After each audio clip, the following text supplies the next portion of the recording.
मैं हूं आलिया, आप देख रहे हैं ब्रेकिंग बैरियर्स। आप सबको अपने प्रोग्राम में वेलकम करती हूं। 4 से 5 बहुत अहम खबरें हैं, इसके ऊपर बात करेंगे। कुछ पाकिस्तान की खबरें हैं जो कि इमरान खान की पॉलिटिक्स, उनके ऊपर उनके लाहौर के जलसे में जूतियां और बोतलें फेंकी गईं। फिर उन्होंने ये कहा कि मार्च करने की जो है वो तैयारी की जा रही है, इस्लामाबाद की तरफ मार्च करने की तैयारी करें, जहां पर उन जर्नलिस्टों ने उनको पकड़ लिया। उनसे कहा कि एहतजाज किया कि आप जर्नलिस्टों के जब सवाल क्यों नहीं लेते और आप सिर्फ उन्हीं लोगों के सवाल क्यों लेते हैं जो आपकी तरफ होते हैं। और फिर उनसे फ़रा के मुतालिक सवाल पूछा गया जो वो बगैर बताए आगे चले गए। ये भी मैं मेरे पास जो मौजूद है फुटेज में आपको दिखाऊंगी, इस पर बात करेंगे। फिर हम इस पर भी बात करेंगे कि वज़ीर आज़म बलोचिस्तान गए हैं, तो बलोचिस्तान में जो है वो उन्होंने मिसिंग पर्सनस की बात की है। बहुत बड़ी बात है कि वज़ीर आज़म शहबाज शरीफ पहला दौरा, उनका फर्स्ट विजिट है ये, उनके वज़ीर आज़म बनने के बाद बलोचिस्तान गए और वहाँ पर उन्होंने मिसिंग पर्सनस की बात कर दी। क्या बात की है वो मैं आपको बताऊंगी। और इसके अलावा ये भी कि इंडिया की तरफ से एक बड़ा स्टेप ये लिया गया है कि वहाँ से कुछ ऐसी खबरें आ रही हैं जिसमें ये कहा जा रहा है कि वहाँ के जो स्टूडेंट्स हैं वो पाकिस्तान पढ़ने के लिए ना जाएं। ऐसी क्या बात हो रही है, क्या हालात ख़राब रहे हैं, ऐसी क्यों कहा गया ये।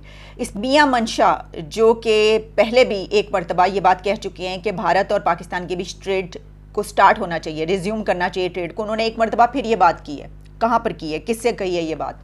और एक बड़ा अहम टॉपिक के जो ये बात की जा रही है कि जो रिटायर्ड फौजी अफसरान हैं वो अभी तक इमरान खान के साथ हैं। इसकी क्या वजूहात हैं, वो आखिर क्यों आर्मी चीफ जनरल बाजवा के ख़िलाफ़ जाकर, या इस तरह की जो कैंपेन्स चल रही हैं जिसके ऊपर कहा जा रहा है कि बहुत ज़्यादा पैसा भी खर्च किया जा रहा है, बड़ा उसको फ़ंड किया जा रहा है, कहाँ से आ रहा है, बाहर से आ रहा है पैसा, अंदर से आ रहा है, और ये जो इतना ज़्यादा सपोर्ट कर रहे हैं फ़ौज के अंदर के ही लोग इमरान खान को, इसकी क्या वजूहात हैं। कुछ जो मेरे जहन में है वो मैं आपको बताऊंगी। तो स्टार्ट करते हैं जनाब।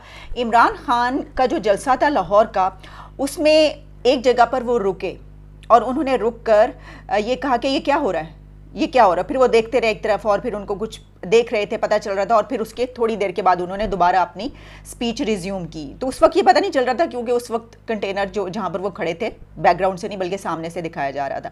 लेकिन उसके बाद अब जो फुटेजेस वायरल हो रही हैं तो उसमें ये पता चल रहा है कि उनके ऊपर वहाँ पर लोग ऐसे मौजूद थे जिन्होंने बैकग्राउंड से, यानी कि कंटेनर के पीछे जो लोग थे नीचे जलसे में, उन्होंने उनके ऊपर नीचे से ही जो है वो बोतलें फेंकी हैं, उनके ऊपर जूतियां फेंकी गई हैं, उनके ऊपर टमाटर मुझे नहीं पता, नज़र नहीं आए फेंकी गई या नहीं, लेकिन ये सारा कुछ हुआ है वहाँ पर। तो इसका मतलब है कि वहाँ पर बड़ी तादाद ऐसे लोगों की मौजूद थी जिन्होंने इमरान खान के ऊपर ये किया। क्या उनकी स्पीच सुनने की वजह से उनको कुछ पसंद नहीं आया, इस वजह से उन्होंने ऐसा किया है, या फिर वो पहले से ही वो ये मतलब उनके मुखालफिन हैं जो कि वहाँ पर मौजूद थे। मैं आपको फुटेज दिखाई देती हूँ, आप खुद ही फैसला कर लीजिए कि ये क्यों हुआ, क्या हुआ, जो भी है। अंग्रेजों के साथ मिलकर मुसलमानों की हुकूमत, सिराजुद्दौला की हुकूमत कराई जाती मफादात के लिए, और मीर सादिक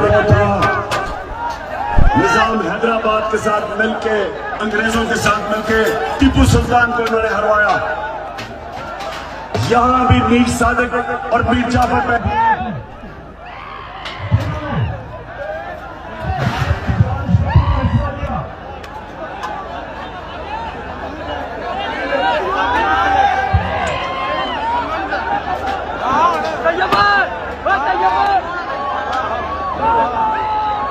अच्छा सुना जरा, हो जाएगा ठीक। तो ये साजिश बाहर से हुई, अंदर मीर जाफर और मीर सादिक बैठे थे। अब देखें ये जो कुछ हुआ है इसकी कई वजूहात हो सकती हैं। ये जो जूते फेंके गए हैं और बोतलें मारी जा रही हैं इमरान खान के ऊपर, वो उनको पीछे जगह मिली। अगर वो आगे होते, उनको पता था कि अगर वो आगे होंगे तो जो वहाँ पर सपोर्टर्स उनके मौजूद होंगे वो उनको पकड़ लेंगे। वहाँ पर भी मुझे हैरत की बात है कि वहाँ पे क्या कोई नहीं था, लेकिन इसका मतलब है कि बड़ी तादाद थी ऐसे लोगों की जो ये कुछ कर रहे थे, तभी दूसरे लोगों ने आकर उनको रोका नहीं या पकड़ा नहीं। क्या सिस्टम था। लेकिन देखें इसकी वजूहात ये हैं कि हमने ये भी देखा इससे पहले, जो कि मैंने आपको नहीं दिखाया, लेकिन उस जलसे के बाद ऐसी फुटेजेस भी सामने आई थी जिसमें ख़वातीन ये कह रही थी कि हम आए थे लेकिन हमें बड़ी बोरियत हुई है, तकरीर बड़ी लंबी होती है, वगैरह वगैरह इस तरह की चीज़ें। और फिर ये भी कुछ ऐसी भी वीडियोज़ आई जिसमें पता चला कि लोग जैसे इमरान खान की तकरीर शुरू हुई है तो वो वहाँ से जाना शुरू हो गए हैं। इसकी 2-3 वजूहात हैं। एक तो रीज़न इसकी ये है कि क्योंकि सबको ये मालूम होता है कि इमरान की तकरीर आखिरी है तो वो वापसी का रास्ता आसानी से मिल जाए, क्योंकि इतने जो है क्राउड में निकलना मुश्किल होता है, इसलिए वो पहले ही निकल जाते हैं। लेकिन इसका मतलब है कि उनके फॉलोअर्स हैं वो उनकी स्पीच सुनने नहीं आते, क्योंकि कहा यह जा रहा है कि जब तक तकरीरें शुरू नहीं हुई थी लोग म्यूज़िक सुनते रहे, जब तक म्यूज़िक बजता रहा, गाने बजते रहे, लोग डांस करते रहे, लड़के लड़कियां खूब एंजॉय करते रहे। जैसे ही तकरीरें शुरू हुई हैं वैसे ही वो बाहर निकलना शुरू हो गए हैं। तो एक तो मैंने आपको बता दिया क्योंकि पता होता अब जलसा खत्म होगा निकलना, लेकिन दूसरी एक और वजह है कि इसका मतलब है कि उनको स्पीच में कोई इंटरेस्ट नहीं होता, वो सिर्फ वहाँ पे एंजॉय करने जाते हैं। तो वजह एक और ये जो हमेशा से कही जाती है कि पाकिस्तान में रिक्रिएशन के इतने मौके नहीं होते। आप क्या करते हैं, टेलीविज़न देख लेते हैं बैठकर, कोई ऐसे सच कि एक हेल्दी थिएटर हो, यहाँ पर कुछ ऐसा हो रहा हो, सब कुछ जो है वो बहुत कम सरगर्मियाँ ऐसी होती हैं, एक्टिविटीज़। तो लोगों के पास एक मौका ये होता है चलें जी वहाँ पे पहुँचेंगे, एक तो ये कि खुले में ज़रा जाने का मौका मिल जाएगा, फिर ये कि लोग होंगे, देखेंगे, शुगर लगाएंगे, जो डांस करेंगे, जो कि कॉन्सर्ट्स कोई होते नहीं, कितने कॉन्सर्ट्स होते हैं, तो वो भी एक कॉन्सर्ट ही होता है, तो इसलिए चले जाते हैं। तो ये हम देख रहे हैं, इसका मतलब है कि कहीं ऐसा तो नहीं है कि आने वाले दिनों में इमरान खान के ऊपर ये इस तरह के जो वार हैं या जो हमले हैं जूतियों से या उससे वो ज़्यादा तो नहीं होने जा रहे। ये तो खैर उनको देखना पड़ेगा ख़ुद भी। अच्छा, इसके साथ साथ इमरान खान ने एक और काम आज ये किया कि उन्होंने दोबारा से वो अपनी बात पर डटे में, वो बैकआउट नहीं कर रहे। उन्होंने कहा कि ये जो एलामिया जारी हुआ है तो ये तो दरअसल मेरी बात पे स्टैंप है। अब ये समझ में नहीं आ रहा कि वो ये क्यों कह रहे हैं, क्योंकि अमेरिका की तरफ से खबर ये आई है कि अमेरिका ने इस बात को वेलकम किया है। जेलिना पोर्टर ने ये कहा है कि अमेरिका तो कॉन्टीन्यूसली ये कह रहा है कि इमरान खान जो भी एलिगेशंस लगा रहे हैं वो बिल्कुल उनमें कोई सच्चाई नहीं है, वो गलत हैं, हम उनको एक्सेप्ट नहीं करते। तो अब ये जो बात कही गई है और डिक्लेरेशन आए और उसमें बात कही गई है कि कोई अमेरिका साजिश नहीं कर रहा, तो हम उसको वेलकम करते हैं। तो और हम पाकिस्तान और अमेरिका के बीच जो ताल्लुकात है, रिलेशंस, उनको कदर की निगाह से देखते हैं। अब देखिए एक तरफ ये, लेकिन इमरान खान दोबारा आज फिर वही बात करे। इसकी वजह ये उनके पास कुछ और है नहीं हाथ में। अब उन्होंने अपने कारकुनों को आज ये कह दिया है कि वो तैयारी रखें। वैसे तो मैं आपको बात बता चुकी हूँ कि बात आ पड़ी है दुआओं पर। उन्होंने कहा आज फिर कहा 27वीं की शब, जो रमज़ान की 27वीं की शब है, बड़ी बाबरकत रात होती है, तो उसको जो है हम सब मिलकर इबादत करेंगे और दुआ करेंगे। तो बात दुआओं पर आ पड़ी है, लेकिन साथ में वो ये भी कह रहे हैं कि तैयार रहें कि मैं आपको मार्च की कॉल दूंगा। वो मार्च की कॉल कब देंगे ये हम देखेंगे, क्योंकि उन्होंने सुप्रीम कोर्ट से आज ये अपील की है कि उनका ये जो मामला है साजिश वाला, अब ये उधर लेकर जाए और सुप्रीम कोर्ट देखे। मतलब हर जगह से जब इसको डिफीट हो गई और कहीं पर किसी ने सच नहीं माना, तो अब वो कह रहे हैं कि अब सुप्रीम कोर्ट इसको डे टू डे हेयरिंग करे। अब देखते हैं कि उसको एक्सेप्ट किया जाता है। क्या वो ये बात इसीलिए कर रहे थे कि सुप्रीम कोर्ट जो है जब इसको इनकार करेगी इस पर, तो फिर वो मार्च की कॉल देंगे?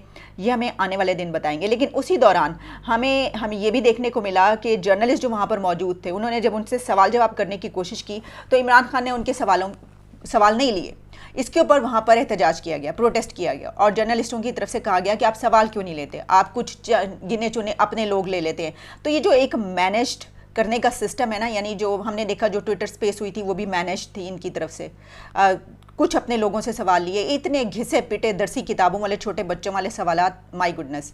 तो यहाँ पे भी यही हुआ। तो आप जानते हैं कि फिर जर्नलिस्ट तो रिपोर्टर्स जो वहाँ पे होते हैं वो तो, और फिर एक रिपोर्टर ने उनसे ये पूछा कि आप मेरा सवाल लें और जवाब दें।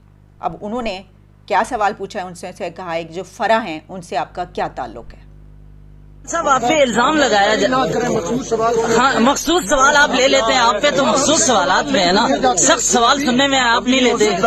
सख्त सवाल एक सवाल का दे दें सर, सर अगर एक सवाल का कर दें जवाब, सर आप पे इल्जाम है एक, उसका जवाब अगर दे दें। फरा खान से क्या ताल्लुक था सर आपका? सर सहाफियों के खिलाफ जो कैंपेन चलाते रहे, तो फरा से क्या ताल्लुक है, ये शायद इसलिए सवाल किया जा रहा है कि फवाद चौधरी की तरफ से ही कहा गया था। एक किसी ने सवाल ही पूछा था तो उन्होंने कहा था कि फरा बनी गाला में रहती थी। अच्छा, इससे पहले हमें नहीं मालूम था क्योंकि सबको ही पता था कि वो इमरान खान की अहलिया की बहुत बेस्ट फ्रेंड है, लेकिन ये नहीं पता था कि वो वहीं पर रहती हैं। तो फिर तो ये सवाल किया जाएगा इसके बाद जब ये सामने आ गई बात कि वहीं पर रहती थी, कि भाई क्यों रहती थी वहाँ पर, क्या शायद इसको नज़र में रखते हुए उन्होंने ये सवाल किया हो कि उनसे आपका क्या ताल्लुक था। ये तो आगे बात बढ़ेगी, लेकिन क्योंकि हुकूमत की तरफ से मुझे कोई ऐसी बात नज़र आ रही थी जिसमें कहा जा रहा है कि फ़रा का नाम जो है वो ECL में डाला जा रहा है और उनको जो है वो हो सकता है उसकी गिरफ्तारी हो। इमरान खान की जो गिरफ्तारी है वो अभी, इसकी वजह यह है कि जो अभी अभी हुकूमत बनी है, तो मैं ये समझती हूँ कि क्योंकि हुकूमत ये चाहती है कि जो सबसे पहले जो ज़रूरी काम है मुल्क के, जिस तरह जो मिफ्ता इस्माइल हैं इस वक्त फाइनेंस मिनिस्टर, वो अमेरिका गए हुए हैं IMF प्लान के लिए, वहाँ पर पहुँचे हुए हैं, तो ये ज़्यादा ज़रूरी है। और जिस तरह शहबाज शरीफ प्राइम मिनिस्टर बलूचिस्तान गए, ये बहुत ज़्यादा ज़रूरी कुछ चीज़ें हैं। तो मेरा ख्याल है कि अभी इस वजह से हुकूमत इस तरह के इकदाम नहीं करे, क्योंकि उनको पता है कि इससे मज़ीद एग्रेशन बढ़ेगा और जो मुल्क का काम है वो रुक जाएगा। अच्छा, जो मरियम नवाज़ हैं उन्होंने ये कहा है कि ये जो ख़त इमरान खान दिखा रहे हैं और ये जो इन्होंने साजिश का बयानिया गढ़ा है, उसकी वजह यह है कि कौम ये जान ले कि ख़त के ड्रामे की जो वजह है वो है आरिफ नकवी के ख़िलाफ़ जो आने वाला फ़ैसला है वो। अब आरिफ नकवी इमरान खान के बेस्ट फ्रेंड अबराज ग्रुप, जिनके ऊपर बाहर एक बहुत बड़ा केस चल रहा है पैसों का, करप्शन का, मनी लॉन्ड्रिंग का, और उसमें ये कहा जा रहा है कि आरिफ नकवी ने कोई अमाउंट जो है वो इमरान खान को भी दिया था और वो भी पैसा उसके अंदर शामिल है। तो उनके ख़िलाफ़ जो है वो फ़ैसला आता है, उनको सज़ा होती है, जो भी होता है। तो उसमें फिर जिस को उन्होंने पैसे दिए होंगे और जिसके नाम भी शामिल होंगे, क्योंकि वो बता चुके हैं, उसमें ये शामिल है कि उन्होंने वज़ीर आज़म, जब उनको पकड़ा गया था, उनसे इन्वेस्टिगेशन की गई थी और सबसे पहले उनसे पूछा गया था कि अपने किसी करीबी बंदे का नाम बताएं या फ़ोन बताएं। इस तरीके से ये होता है कि जब गिरफ़्तार किया जाता है या इस तरीके से होती है इन्वेस्टिगेशन। तो उन्होंने प्राइम मिनिस्टर उस वक्त थे इमरान खान, प्राइम मिनिस्टर इमरान खान का नाम दिया था कि वो उनके बड़े अच्छे दोस्त हैं। तो इससे पता चल सकता है फिर जो उन्होंने पैसा दिया इमरान खान को, तो क्या वाकई एक बहुत बड़ा केस बनने जा रहा है, जिसकी वजह से इमरान खान ने इस केस को जो है वो आगे लेकर आए ख़त के, क्योंकि उसके बाद उनको मौका ये मिलेगा कि वो ये कह सकें कि देखें ये जो अबराज नकवी की वजह से केस जो है मेरे ऊपर जो ये मलबा डाला जा रहा है या मेरे खिलाफ कार्रवाई करने की जो कोशिश की जा रही है, अमेरिका जो ये करने जा रहा है या बाहर जो वेस्ट है वो मेरे खिलाफ ये कर रहा है, तो उसकी वजह ये है कि क्योंकि इन्होंने मेरे खिलाफ साजिश की और मैंने वो खत उठा के दिखाया, मैंने उसको सबके सामने रिवील किया, इसलिए अब ये मेरे खिलाफ कर रहे हैं। मरियम नवाज़ का ये जो वो कह रही हैं उसका मतलब ये है। खैर, ये तो आने वाले दिन हमें बताएंगे कि क्या होता है। इससे पहले कि हम ये बात करें कि मैंने आपको ये बताया कि आखिर रिटायर्ड फ़ौजी अफसरान क्यों फ़ौज के ख़िलाफ़ इमरान खान के हक़ में जो है वो कुछ ऐसी कैंपेन चलाते हुए नज़र आ रहे हैं, उसकी कुछ वजूहात जो हैं। पहले मैं आपको ये बता दूं कि कुछ जो ख़बरें बाहर से हैं वो ये हैं कि एक तो मैं देख रही थी वर्ल्ड अफेयर्स पे जो है वो कुछ इस तरीके से बताया जा रहा था कि इंडिया ने मना किया है कि वहाँ के स्टूडेंट्स पाकिस्तान पढ़ने के लिए ना आएँ, और उसकी को बहुत सी वजूहात हो सकती हैं, लेकिन एक तो ये कि बहुत ही कम तादाद आती है। इसकी वजह ये है कि इंडिया का जो एजुकेशन सिस्टम है वो बहुत बेहतर है पाकिस्तान की निस्बत, लेकिन कहा ही जाता है कि जो ज़्यादा लोग वहाँ से अगर आते हैं वो मैक्सिमम 150-200 के करीब होते हैं। वो उनकी भी बड़ी तादाद जो आती है वो आती है इंडिया में जो कश्मीर है वहाँ से, तो कश्मीर से ज़्यादा तादाद यहाँ पर आती है, मतलब 150-200 में से समझ लीजिए कि अगर 150 आते हैं तो उसमें से 100, 120, 30 लोग जो हैं वो कश्मीर से आते होंगे और 15-20 लोग अगर दूसरे इलाकों से आते हैं, कुछ इस तरह का बताया जाता है। तो मना जो किया गया उनको इसलिए मना किया गया है कि हम ये तो कंसर्न की यकीनन ख़बर है, मैं इसलिए शामिल कर रही हूँ कि उस वक्त ऐसा किया जाता है कि जब कोई हालात ख़राब होने वाले हों। अभी तो बड़े अच्छे हालात चल रहे हैं तो ऐसा होना तो नहीं चाहिए, लेकिन इसकी कुछ और वजूहात वो ये हो सकती हैं कि हालात किस वक्त ख़राब हो जाए दोनों मुल्कों के वो पता नहीं चलता। तो हो सकता है इस वजह से कहा हो कि फिर, क्योंकि पहले भी ऐसा हुआ था कि जब कोविड के दिन हुए थे तो फिर जिन लोगों ने इधर से उधर या उधर से इधर आना था, क्योंकि यहाँ से भी लोग जाते हैं ना वहाँ पर, तो जिन स्टूडेंट्स ने इधर से उधर या उधर से इधर आना था उनको बहुत मुश्किलात का सामना करना पड़ा था। तो मे भी इसलिए जो है ये बात की गई हो। लेकिन इसी के कॉन्फ्लिक्ट में हम ये देख सकते हैं कि यहाँ से मियां मंशा ने, जो कि हमने आपको बताया था कि कुछ अर्सा पहले इन्होंने ये बात की थी जिसमें ये कहा था कि जो ट्रेड है उसको रिज्यूम होना चाहिए इंडिया और पाकिस्तान के बीच, तो उन्होंने एक मरतबा फिर इसी वक्त वाली बात दोबारा की है। और मियां मंशा दुबई में मौजूद थे और उन्होंने इंडियन एक्सप्रेस को इंटरव्यू देते हुए ये कहा कि जो इंडिया और पाकिस्तान की ट्रेड है उसको रिज्यूम होना चाहिए और हमें अपने जितने भी इश्यूज़ हैं उनको सॉर्ट आउट करना चाहिए, ये बहुत ज़रूरी है दोनों मुल्कों की तरक्की के लिए। अच्छा, ये बात तो कोई है नहीं गलत, बिल्कुल ढकी छुपी बात नहीं, बिल्कुल मैं तो इसको सेकंड करती हूँ, मैं तो इसको इंडोर्स करती हूँ हमेशा से।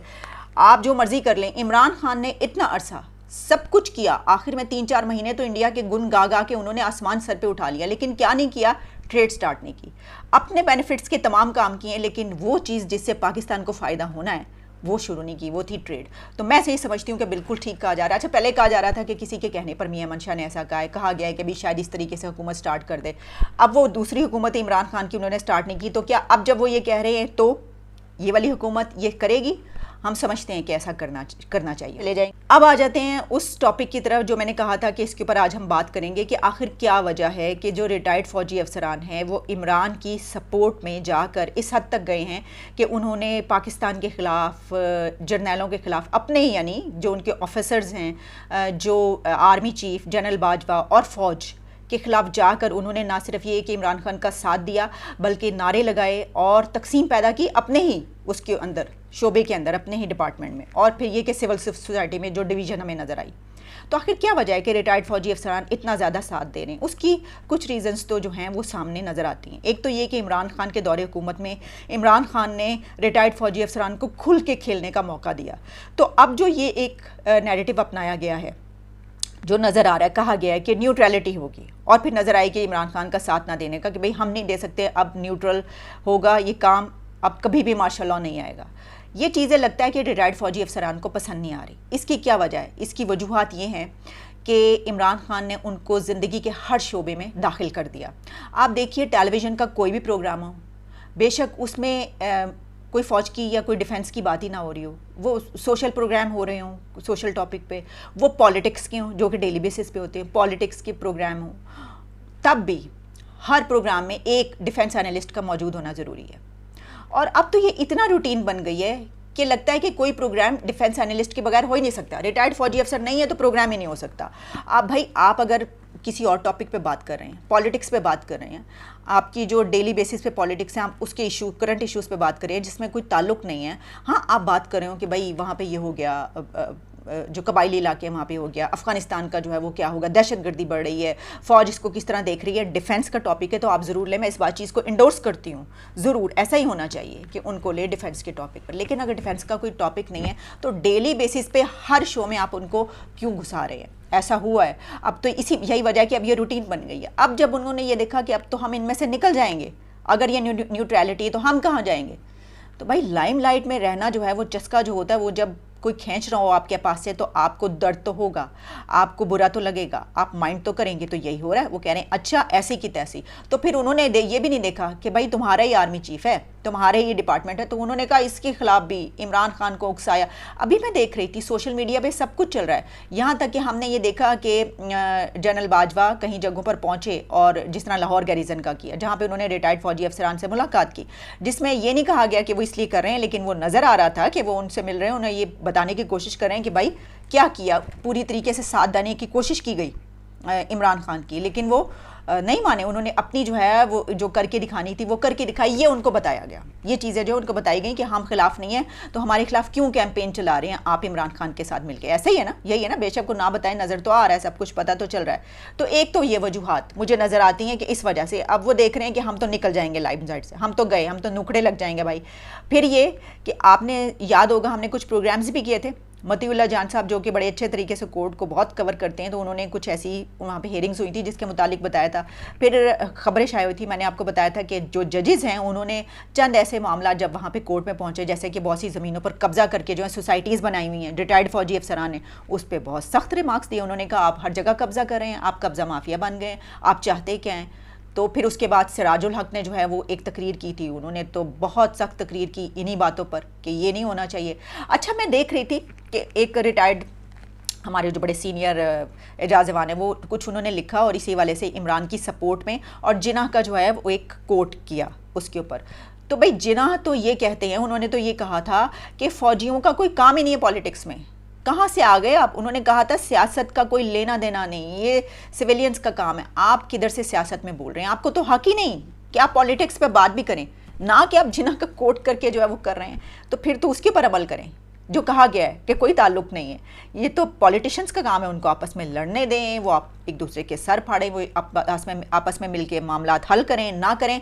आप कौन है बीच में बोलने वाले? और जहाँ तक मामला ये है कि अगर वो फ़ौज के खिलाफ कर रहे हैं तो दिस इज़ अनबिलीवेबल कि आप चलें, अगर आपको बहुत ज़्यादा जो है वो स्पेस दी गई है पीटीआई के उसमें। यहाँ तक आप याद रखिएगा, एक और बात, आखिरी बात करूँगी, कि इमरान खान ने अपने दौरे हुकूमत में जितने बड़े बड़े ओहदे आप उठा कर देख लीजिए, अगर मैं आपको भी बताना शुरू करूँ, तमाम जगहों पर, आधे से ज़्यादा जगहों पर आपको पता चलता है कि कोई ना कोई रिटायर्ड फौजी बैठा हुआ है।